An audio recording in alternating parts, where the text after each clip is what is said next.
1.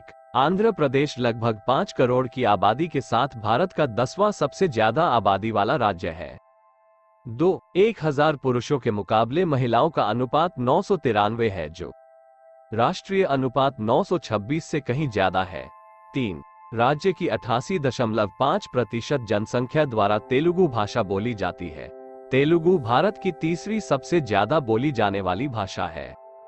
4. राज्य में प्रमुख भाषाएं अल्पसंख्यक समूहों में उर्दू 8.63% और हिंदी 0.63% तथा तमिल 1.01% बोलने वाले शामिल हैं। 5. आंध्र प्रदेश का मुख्य जातीय समूह तेलुगु लोग है, जो मुख्यतः आर्य और द्रविड़ की मिश्रित जाति से संबंधित है। 12. आंध्र प्रदेश का उल्लेख ऋग्वेद और महाभारत जैसे प्राचीन संस्कृत ग्रंथों में मिलता है। 2800 साल पहले रचित ऋग्वेद की ऐत्रेय ब्राह्मण शाखा से पता चलता है कि आंध्र नाम की जाति उत्तर भारत से दक्षिण भारत चली गई थी। वर्तमान आंध्र प्रदेश का नाम इसी प्राचीन आंध्र जाति के नाम ऊपर रखा गया है।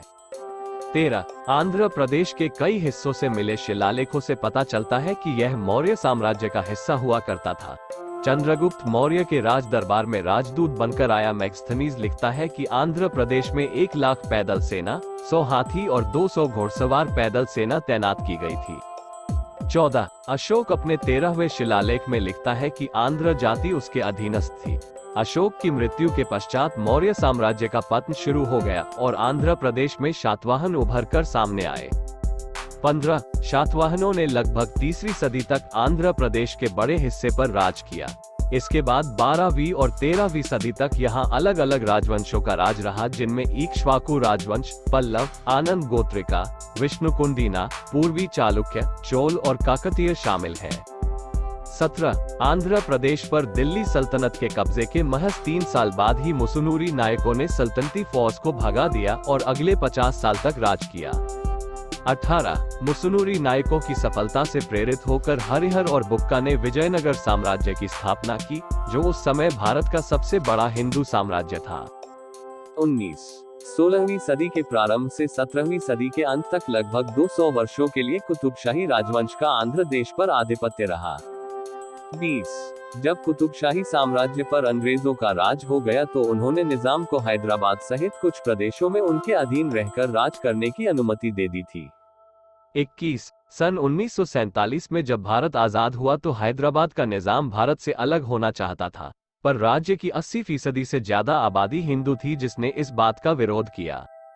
22. हैदराबाद के निजाम ने हिंदुओं को दबाने के लिए 2 लाख मुस्लिम गुंडों की फौज पाल रखी थी, जिन्होंने हिंदुओं के विरुद्ध दंगा कर दिया ताकि वो भारत से मिलने के लिए आंदोलन न करे।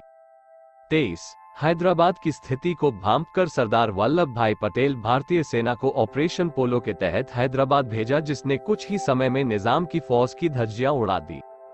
24. निजाम ने सरदार पटेल के पैर पकड़कर अपनी जान बचाई और भारत में शामिल होने के लिए तैयार हो गया। 25. आंध्र प्रदेश 1,60,205 वर्ग किलोमीटर के क्षेत्र के साथ भारत का 8वां सबसे बड़ा राज्य है। 26. आंध्र प्रदेश की सीमा 5 राज्यों से मिलती है: तेलंगाना, छत्तीसगढ़, ओडिशा, कर्नाटक और तमिलनाडु। इसके सिवाय केंद्र शासित प्रदेश पुदुचेरी, पांडिचेरी इसके उत्तर पूर्व में स्थित है। 27. राज्य के पूर्वी तटीय हिस्से को तटीय आंध्र प्रदेश, कोस्टल आंध्र, और पश्चिमी भाग को रॉयल सीमा या सीमांध्र कहते हैं। ऊपर हरे क्षेत्र में तटीय आंध्र प्रदेश को दिखाया गया है। 28. क्षेत्रफल के हिसाब से भारत का सबसे बड़ा tiger reserve Nagarjun Srisailam sanctuary Andhra में स्थित है। 29. रागसय में समुद्र तल से सबसे ऊंचा बिंदु अरमाकोंडा है, जो 1680 मीटर की ऊंचाई पर स्थित है।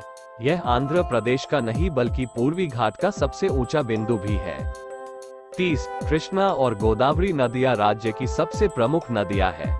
गोदावरी दक्षिण भारत की सबसे लंबी और चौड़ी नदी है। 31. राज्य की तट रेखा गुजरात 1600 के बाद सबसे लंबी है, 972 किलोमीटर। 32. अनंतपुर राज्य का सबसे बड़ा जिला है और आबादी के हिसाब से ईस्ट गोदावरी। 33. विशाखापट्टनम जिले का लाम्बासिंगी गांव दक्षिण भारत का कश्मीर कहलाता है, क्योंकि दक्षिण में यह एकलौती जगह है जहां पर बर्फबारी होती है, ये गांव समुद्र तल से महज 1000 मीटर ऊंचा है। 34 चित्तूर जिले में स्थित तिरुपति भारत के पवित्र शहरों में से एक है। शहर में एक ऊंची पहाड़ी तिरुमाला पर प्रसिद्ध तिरुपति बालाजी का मंदिर स्थित है। 35 अनंतपुर जिले के लेपाक्षी गांव में स्थित भगवान शिव नंदी गाय की विशाल प्रतिमा आकर्षण का एक मुख्य केंद्र है। 36 श्री शेम में स्थित मल्लिकार्जुन स्वामी मंदिर भगवान शिव के 12 ज्योतिर्लिंग में से एक है। इसे दक्षिण का कैलाश कहते हैं।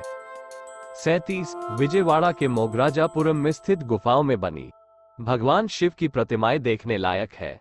38 1951 में हैदराबाद में बनाया गया चारमीनार आकर्षण का मुख्य केंद्र है। 39 खेतीबाड़ी राज्य के लोगों की रोजी रोटी का मुख्य जरिया है।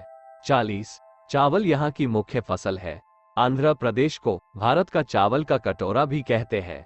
41 ये राज्य भारत के कुल मछली उत्पादन में 10% योगदान देता है।